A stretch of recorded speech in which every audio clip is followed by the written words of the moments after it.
Assalamualaikum warahmatullahi wabarakatuh. Bismillahirrahmanirrahim. Di dalam Al-Quran, besi dengan redaksi hadid disebutkan sebanyak 5 kali sebagai benda padat yang bisa diolah menjadi senjata tajam seperti pisau dan lain sebagainya. Sedangkan racun dengan bahasa Arab sumun tidak dijumpai dalam Al-Quran. Yang ada dalam Al-Quran adalah samum. Artinya angin panas yang reaksinya mematikan seperti reaksi racun. Disebut samum sebanyak 3 kali dalam Al-Quran. Kriminalitas terhadap manusia bisa terjadi dengan benda tajam, benda berat, musaqqal, seperti senjata-senjata yang terbuat dari besi dan lain sebagainya. Bisa juga dengan pakai senjata tajam dan dicampur dengan racun seperti saifun masmum, pedang yang beracun, sikin masmum, pisau yang beracun, sahmun masmum, anak panah yang beracun, rumhun masmum, tombak yang beracun. Pernah terjadi penusukan terhadap tokoh Islam sebagai seorang ulama dan sebagai negarawan, sebagai khalifah, pemimpin negara, pemimpin umat Islam sedunia, Umar bin Khattab radhiyallahu anhu. Diceritakan dalam biografi sejarah Umar bin Khattab karya Muhammad Ridha di halaman 266. Ketika Umar bin Khattab radhiyallahu anhu sedang menunaikan jamaah salat, beliau sebagai imam ketika sedang bertakbir, beliau ditusuk oleh Abu Lu'lu'ah. Abu Lu'lu'ah ini membabi buta, menusuk orang-orang yang di sekitar Umar bin Khattab kanan kiri sampai menusuk fa'asaba salasata asyara rajulan, 13 laki-laki minal muslimin dari jamaah muslim. Famata minhum tis'ah, dari 13 laki-laki selain Umar bin Khattab yang ditusuk oleh Abu Lu'lu'ah dalam masjid, 9 meninggal dunia. Akhirnya setelah Abu Lu'lu'ah menusuk Umar bin Khattab dan menusuk 13 jamaah Umar bin Khattab, maka Abu Lu'lu'ah ini berhasil dihalangi oleh seorang muslim dengan melemparkan burnus baju luar panjang yang bertutup kepala, burnus dilemparkan pada fisiknya pelaku tadi Abu Lu'lu'ah untuk ditangkap Abu Lulu'ah merasa dirinya tidak ada jalan untuk melarikan diri. Akhirnya Abu Lulu'ah bunuh diri, menyembelih dirinya sendiri. Nahara nafsah, menyembelih dirinya sendiri. Di dalam kitab Al-Faruq, Umar bin Khattab radhiyallahu anhu, halaman 266, karya Muhammad Ridha. Ini kejahatan, ancaman terhadap ulama dan negarawan, pimpinan politik Islam, dan khalifah, kepala berbagai negara. Kemudian pernah terjadi lagi kejahatan sabotase terhadap sahabat Nabi sallallahu alaihi wasallam, diceritakan oleh Imam Muslim di dalam kitab Syarah Sahih Muslim An-Nawawi, juz 13, nomor hadis 4894. Diceritakan suatu ketika ada sekelompok masyarakat meminta kepada Nabi sallallahu alaihi wasallam supaya Nabi mengirimkan tenaga pengajar, yakni tenaga-tenaga yang mengajarkan Al-Quran. Kemudian Rasulullah sallallahu alaihi wasallam mengirimkan 70 sahabat Ansar yang semuanya ahli Quran, bahkan diberikan gelar Al-Qurra, orang-orang ahli Quran. Sampai di satu tempat yang beliau-beliau ini bertujuan ke sana untuk berdakwah, mengajarkan Al-Quran, menyebarkan Islam, menyampaikan kebenaran, mengajarkan syariah. Tapi di tengah jalan dihadang oleh mereka dan dibantai oleh mereka. 70 orang ini Al-Qurra, ahli Quran semua. Aktivitas mereka yaqra'unal Quran dalam Sahih Muslim. Mereka membaca Al-Quran. Wa yatadarasuna bil-lail, mendarus di malam hari. Yata'allamun, mempelajari kandungan Al-Quran. Dan perlu diketahui, disebutkan di sini, wa yahtatibuna fayabi'unahu, mencari kayu dan menjual kayu.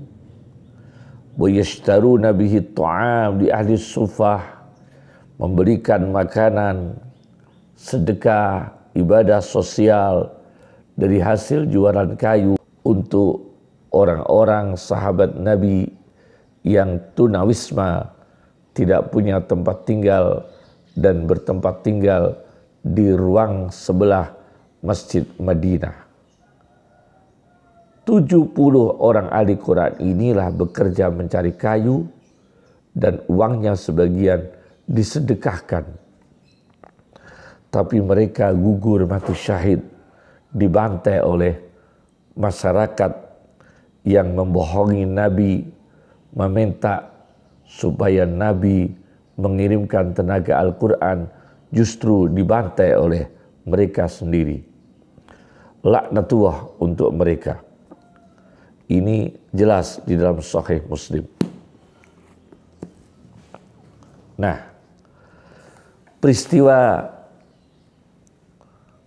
ulama di tengah bertablik terjadi penusukan, di tengah berkhutbah misalnya terjadi penusukan, di tengah-tengah masyarakat, itu dia sedang berada di tengah-tengah manusia, kemudian terjadi kejahatan, jinayah terhadap ulama,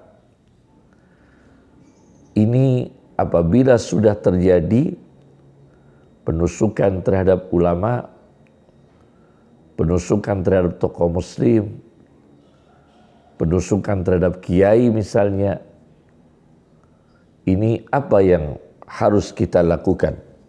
Apabila itu sudah terjadi, pertama adalah pemeriksaan terhadap korban, yakni kiai, ulama yang ditusuk ketika beliau sedang berkhutbah, ketika beliau sedang berdakwah, misalnya itu terjadi. Ini kiai sebagai korban harus diperiksa. Meskipun kiai ini berhasil disembuhkan, berhasil diselamatkan, diperiksa apakah senjata yang dipakai untuk menusuk kiai tersebut, untuk menusuk ulama tersebut beracun atau tidak. Karena meskipun sekarang tertolong, terselamatkan, sembuh, tapi dampak dari senjata itu yang mengandung racun bisa 1 bulan kemudian, bisa 2 bulan kemudian, bisa menyebabkan kematian 1 tahun kemudian. Maka harus dikonsultasikan, harus diperiksa oleh dokter toksikologi, yaitu dokter khusus yang ahli dalam bidang racun.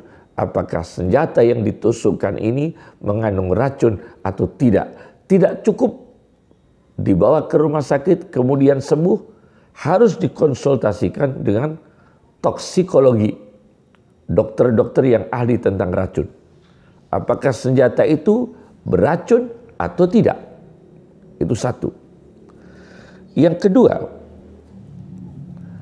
apabila pelaku ini diinformasikan oleh pihak tertentu bahwa pelaku ini gila,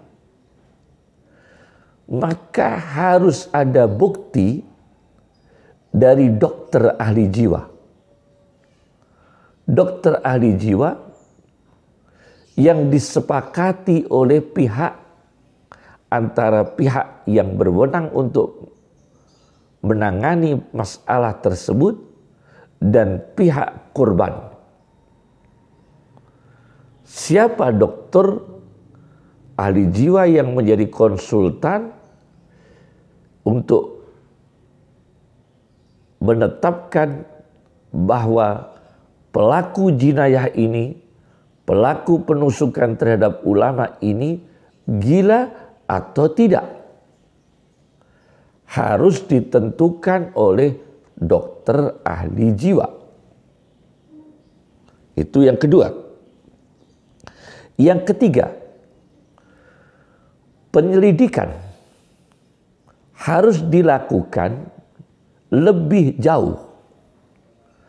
Apakah penusukan terhadap ulama, karena ini figur ulama yang sebagai pemimpin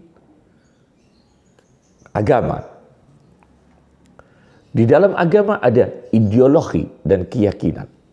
Maka harus dipelajari apakah kejahatan penusukan ini murni pribadi, perkara pribadi dengan korban, atau ada unsur dorongan ideologi atau ajaran tertentu atau politik tertentu. Karena ini yang korban adalah tokoh agama.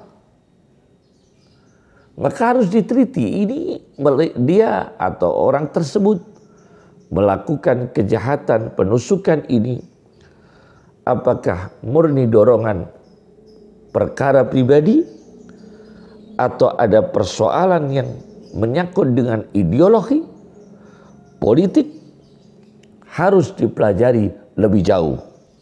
Itu yang ketiga. Yang keempat, apabila pelaku penusukan atau al-jani terhadap ulama, terhadap ahli dakwah, ini dinyatakan gila, maka harus ada protektif dan preventif, yakni perlindungan terhadap masyarakat dan perlindungan terhadap para ulama dan perlindungan terhadap para dai Islam. Misalnya, setiap dai Islam dijaga oleh polisi. Setiap ceramah para dai Islam, para mubalik Islam, para ulama, ketika dia berada di tengah-tengah ruang publik, maka dijaga oleh polisi misalnya, harus ada protektif, perlindungan terhadap ulama, dan preventif, pencegahan jangan sampai perkara itu terjadi kedua kalinya. Yang kelima, saya baca di dalam kitab At-Tashri'ul Jina'i, At-Tashri'ul Jina'i Al-Islami muqaranan bil qanunil wad'i, At-Tashri'ul Jina'i Al-Islami muqaranan bil qanunil wad'i, karya Dr. Abdul Qadir Audah. Di jilid 1 saya baca, hukum apabila penusukan itu terjadi, dilakukan oleh orang yang gila, maka tidak serta-merta meskipun orang gila ini tidak bisa dihukum, misalnya nyata-nyata memang dia gila, tetapi la yu'fihi minal mas'uliyatil madaniyati an fi'lih. Di dalam kitab At-Tashri'ul Jina'i jilid 1 halaman 593-594. Beliau Dr. Abdul Qadir Audah mengatakan, la yu'fihi minal mas'uliyatil madaniyati an fi'lih. Tidak ada maaf bagi pelaku ini dari tanggung jawab sosial karena perbuatannya. La yu'fihi minal mas'uliyatil madaniyah an fi'lih. Lebih jauh, Dr. Abdul Qadir Audah mengatakan, saya baca teksnya, wa idza kanal jununu, dan apabila gila, la yaj'alul janiya ahlan lil ukubah, tidak bisa menjadikan pelaku kriminal itu karena gila, tidak bisa dijadikan ahlan lil ukubah, berhak mendapatkan hukuman, tidak bisa dihukum. Tetapi fa innahu la yanfi anil jani ahliyatahu litamallukil amwal. Dimungkinkan orang gila yang melakukan penusukan ini memiliki sejumlah harta, litamallukil amwal wa tasarruf fiha, dan menggunakan, punya wewenang dalam harta tersebut. Maka wa madamat hadhil ahliyatu mutawaffiratan fihi, selama dia punya wewenang, punya harta, dan punya otoritas terhadap harta yang dimiliki sendiri, punya otoritas yang sempurna, faqad wajaba, maka sungguh diharuskan, ayyatahammala al-mas'uliyatal madaniyah, pelaku penusukan itu meskipun gila memikul tanggung jawab sosial, wahiyya mas'uliyatun maliyah, yaitu tanggung jawab material. Harus mengobatkan. Sebagian hartanya diambil, harus diambil, dipakai untuk mengobatkan, untuk mengganti rugi, untuk memberikan kompensasi kepada korban yang ditusuk meskipun pelakunya gila. Diambilkan dari harta orang gila tersebut. Ini diputuskan di dalam kitab At-Tasyyi'ul Jina'i jilid 1 halaman 594 untuk supaya terjadi preventif pencegahan.